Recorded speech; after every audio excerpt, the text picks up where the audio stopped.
Hey, it's Jack. Welcome, and welcome if you're joining after the event.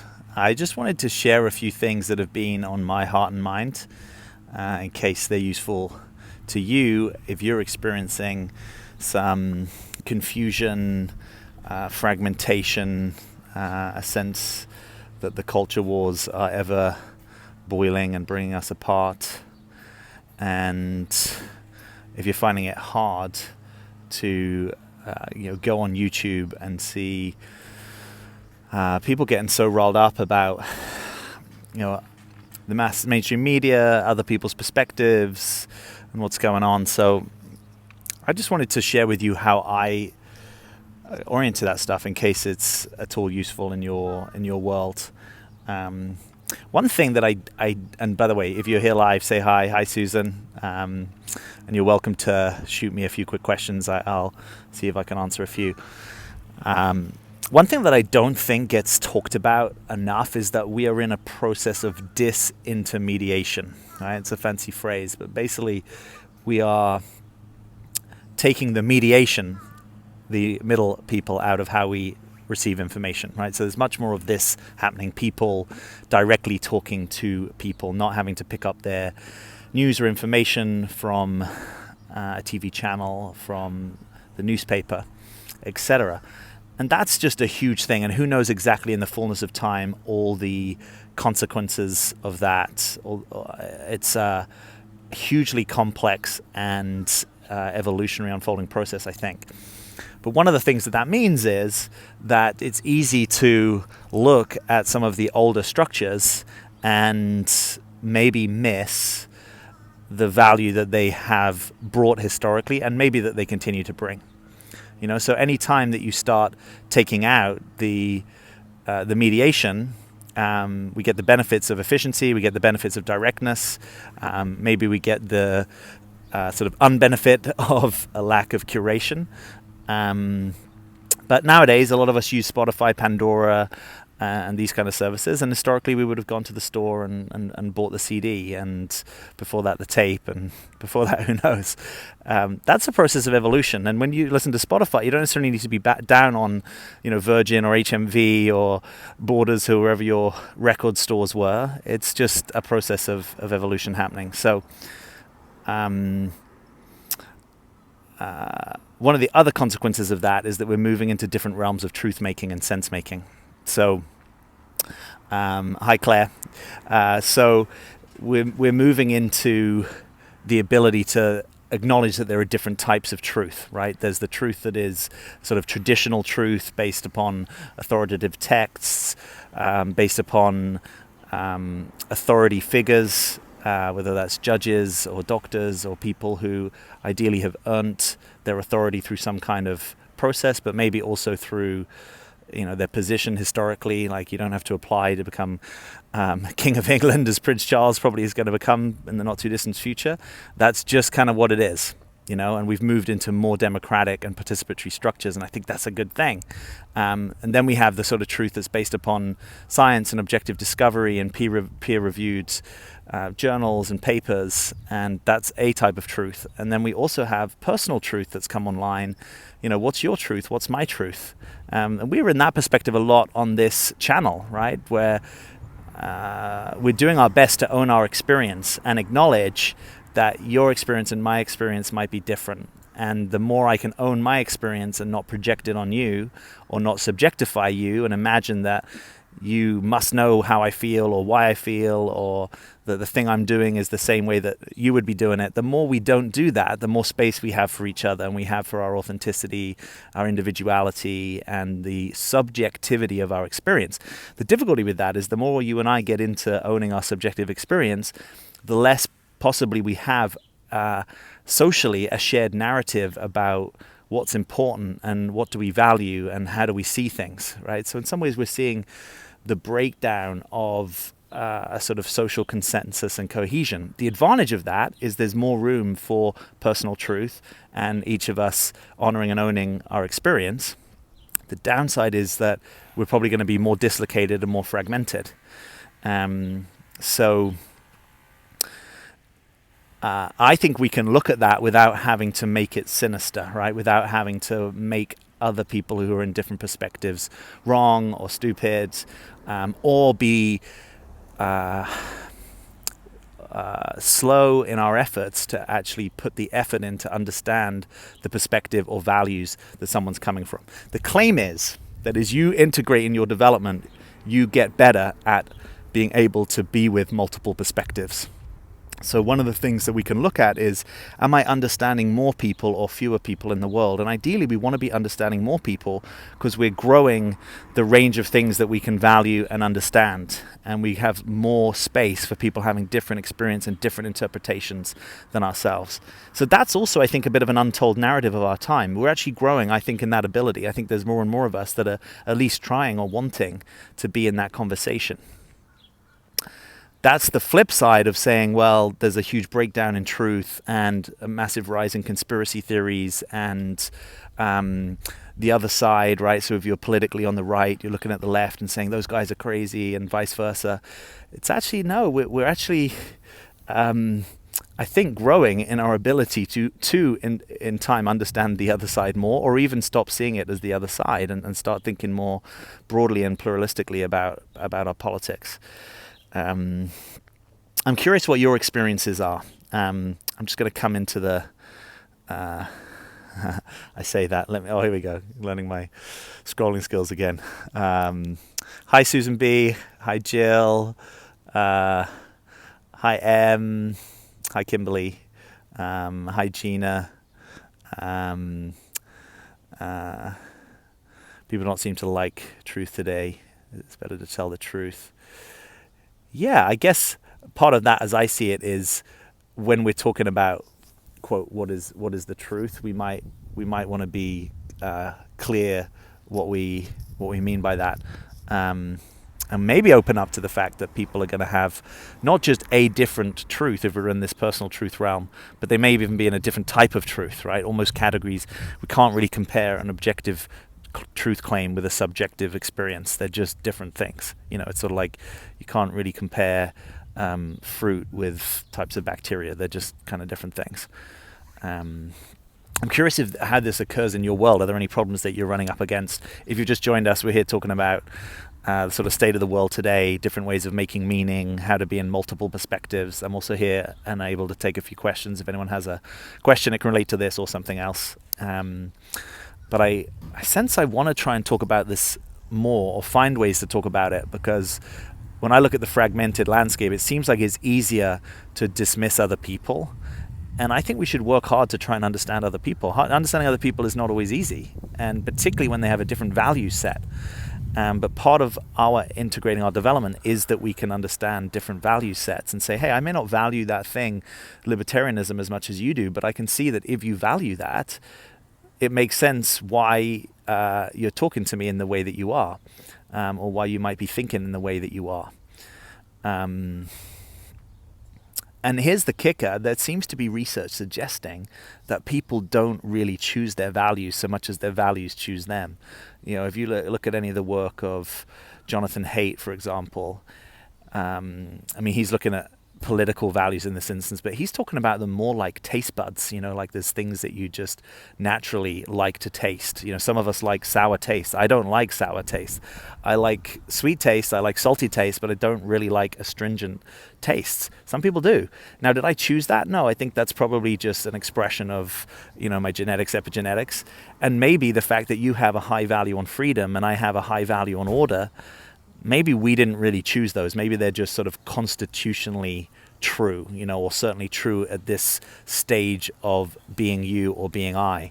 So if that's true, it almost makes me think that the future way that how we now look at racism, right, and rightfully say that's something that we want to take a stand against, and we don't want to make any judgments about immutable characteristics. It seems to me at some point we might get there with certain values and perspectives and say, well, if you didn't really choose this and it chose you, then maybe we can have a little bit more space for that and not talk over each other.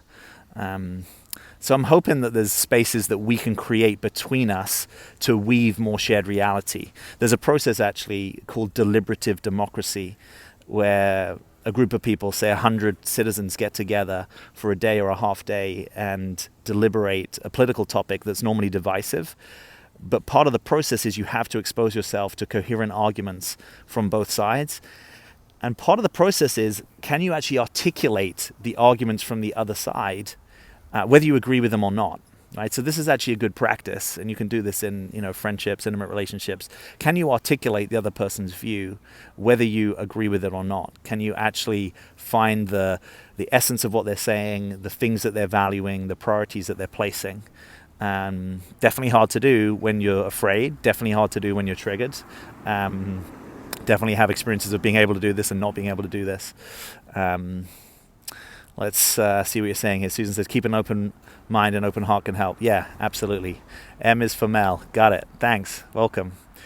So many things going on at the moment. Polarities, confrontations, latest at the Oscars. It's really unsettling. Yeah, I get why that's unsettling.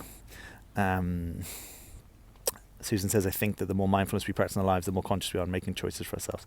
Yeah, absolutely. Yeah. Yeah, in a sense, this is maybe about we space mindfulness, kind of meaning, can we be mindful in the ways that we try to understand each other? And I can just own, historically, certain parts of this I found really difficult. Certainly over the last decade, I've spent more time trying to understand a broad range of political values and not just going to the easy heuristic, right? So, someone thinks this, so therefore I'm going to say that they're a racist, even though they haven't actually said something racist, but I'm sort of lumping it in a box. Or the only reason that you might want to think of this particular policy, it's almost a form of subjectification, right? The only reason that you would support this kind of policy is because you're that kind of person. And maybe that's not actually true. And even if someone is saying something that is a limited perspective, what about if we start by trying to understand where they're coming from? What about if I'm afraid, I definitely shut down, right? If I'm afraid, I definitely shut down. My brain goes into a different space. It's much harder if you're under stress, under fear, under-resourced to keep an open mind and an open heart, So if you're approaching the conversation, you are a little more resourced, or you are a little less stressed, or you are a little less triggered. Maybe you're even, if you've been doing your mindfulness practices, maybe you're even the most conscious person in the room, then perhaps there is a little more obligation on you to work that bit harder, to find what's good in where someone stands. That's another way of saying it. Even if the thing that they're fighting for is a small part of the overall argument they're making, can you find what's good and real in where people are coming from? I don't think most people are as bad as we make out, or if I could say that differently, I'm probably worse than I make out to myself. It's important to think about other people's feelings. Yeah, I'm too good at understanding other perspectives. So I get that. Yeah, if you are, type 9 on the Enneagram, or you're naturally a good mediator, or you're an empath or highly sensitive person, it may be that your edge of development is actually not understanding other people, in more fully understanding and articulating your own views and preferences and opinions. To some extent, yes, but there are some ideologies that literally kill. Yes, I get that. Do we have to stop those who support and have sympathy for those ideologies, or do we just let them do what they do? That's a good question, and I get it. There are some situations where the stakes are a lot higher than just trying to understand each other. I do think it's important to take a stand. The thing is, if you're thinking about trying to persuade people of something, it's much easier typically if you can meet them where they're at, rather than only meet them in opposition. So if you're not doing something that is a literal sort of physical or violent intervention in the way that, let's say, states eventually, as a last recourse, may do, then really all we've got is our powers of persuasion and our powers of trying to understand each other. Or eventually maybe we could withdraw from the conversation or withdraw tacit support for a system. I think all those things are valid. I may be saying that there are plenty of practice spaces where the stakes aren't quite as high as that. and where it seems to me the public discourse is breaking down, which is creating new opportunities and new challenges. But it seems like, and this is where YouTube is, I think, part of this. It seems like it's easy to reward people for having provocative minimizing of other views, and kind of the seductiveness of jumping on that bandwagon. And I'm curious what it takes to open up spaces where we're not actually rewarding that. We're not rewarding other bashing. We're actually rewarding reaching out to other people. And even if it's only a partial truth that I can see in what you're saying, can I understand that and value it? I don't really know where those spaces are happening. Is there somewhere that they're happening in your life? Is there a place that you can go and meet with people that have different opinions and talk and try and understand where each other comes from? To me, that's really the true value of being in a democratic system in some ways, is that we should have those spaces. And maybe historically the idea was that our representatives had those spaces, but I'm not even sure how much that's true now or has been true for a while. Looking for the silver lining. Yeah. Yes, another YouTuber, nice community there. Okay, feel free to let me know. I'm curious who and where that is. I like what you're saying and think it's very important and valuable in these trying times. Thanks.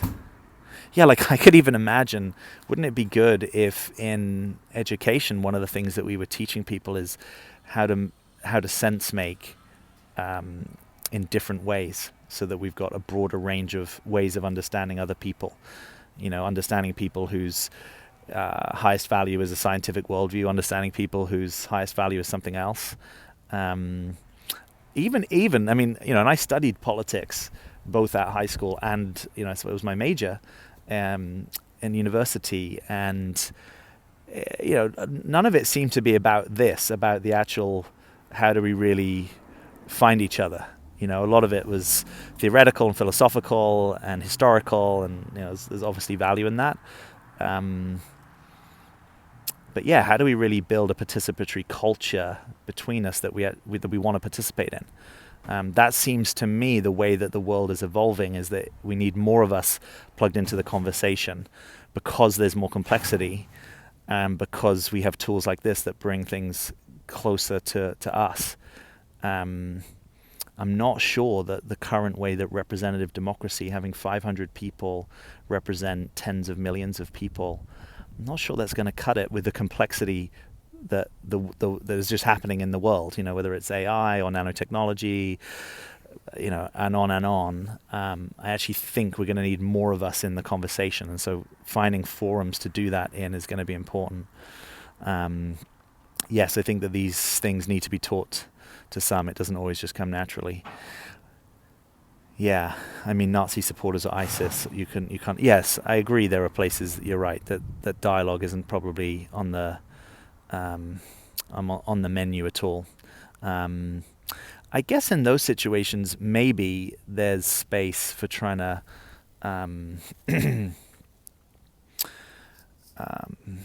trying to understand what are the conditions within which certain ideologies are seductive to people. What have people got to feel or believe that becomes the best option that they see for themselves, or maybe they don't see as an option, maybe they're coerced into it.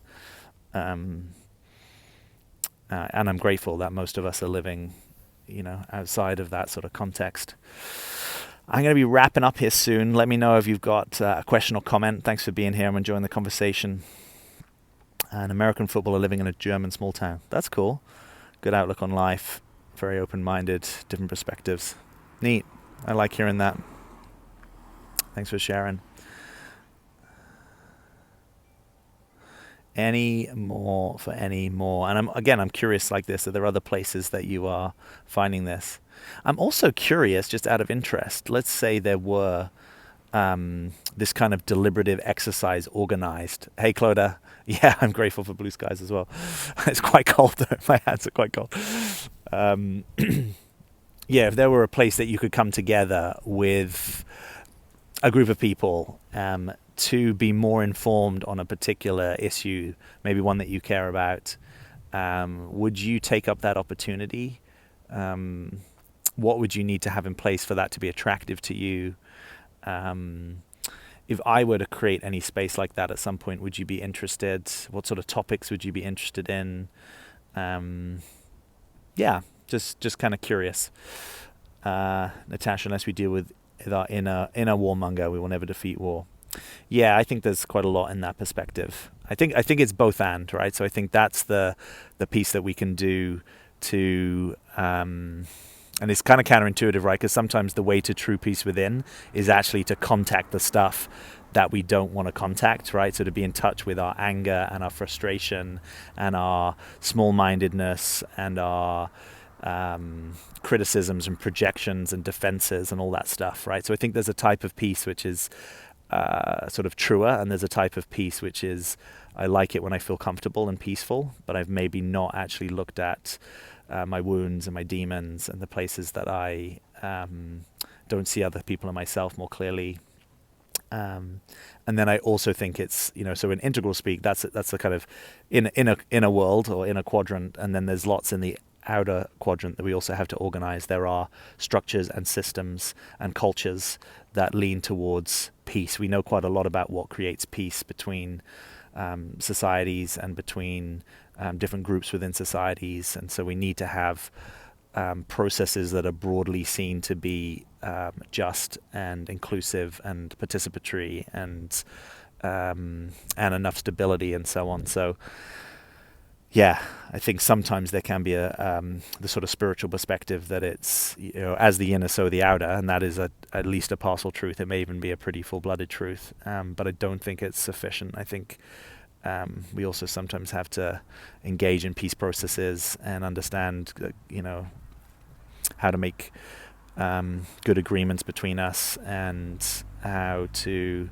back to the point about ISIS, I don't know, but I presume that ISIS becomes more seductive if you don't feel like the power structures are fully representing your interests, and if you don't have employment, and if you don't have other opportunities to channel your energies, and for a lot of us, our aggression as well, which is part of being a human, and probably more true for some of us than others. Sundance, hello from Durham, welcome. Susan, I would be interested, right on. M-Bond, personal morality, boundaries, accountability are super sexy qualities. I love what you're talking about. Yay, I like hearing that. In regards to education, belonging to clubs become more integral and expanding the mind and platform to speak of community perspectives. Yes. Yeah, I sometimes wish it were a little easier to